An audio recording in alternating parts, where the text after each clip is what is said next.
Am I allowed to have sex in my home share, life share, or group home? This one I'm not aware. Yeah, not everybody knows. People should be allowed to have sex in their home. It is people's right to have sex in their home, and it can be harder to navigate when they're in a home share program, of course, because you're dealing with other people that you want to be respectful of. Some home shares don't like it. Some home shares will help buy condoms, which is really important to have safe sex. So when someone moves into a home, they're going to match the person with a person that's a good fit. So for example, if someone's moving into a home, they should ask, can I have sex here? Will that be a problem? And those questions should be on intake forms so that everyone is matched properly in the beginning. And that'll help avoid some of the concerns about people not being able to have visitors later on. But I understand sometimes it's not always the case that happens. When you were living in your old home share, were you allowed to have sex? No.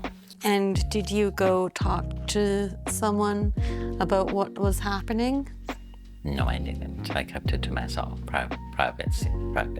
How did it make you feel when you weren't allowed to bring boyfriends home? I felt very emotional, stressed. Do you think it's fair that for me not to have friends over? Yes or no?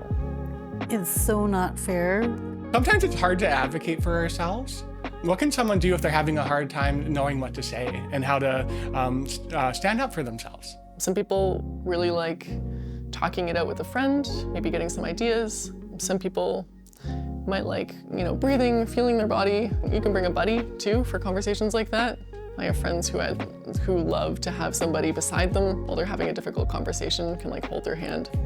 If your life share home doesn't let you have guests over, like boyfriends or friends, what you should probably do is reach out to the home share coordinator for the organization and let the manager know that you would like to have friends or boyfriends come over. Yes. Because it's your home. You should have the right to have friends or a boyfriend come and visit in your home. And if you prefer to go to somebody else's house instead because it's just easier and you don't want to bother having that conversation, I mean, that's a choice too. Because I know sometimes it can be difficult or embarrassing to have these conversations.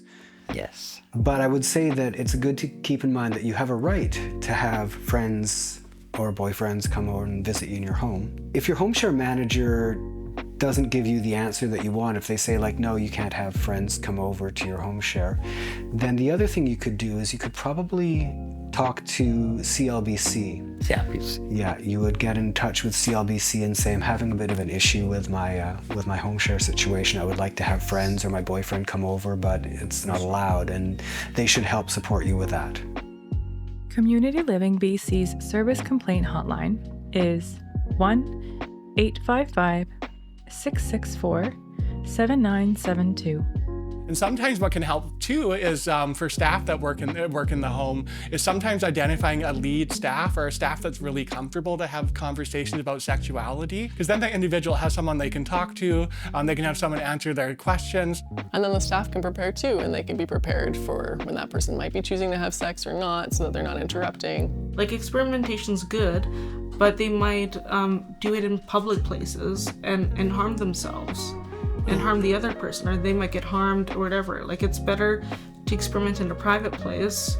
Sometimes what comes up is concerns about safety, so maybe not knowing the visitor. If a staff's working in a program, they can ask to meet the person as they come in and get to know them a little bit. That's a fair thing to ask, and make sure they're a safe person to be in the house so that everyone's safe.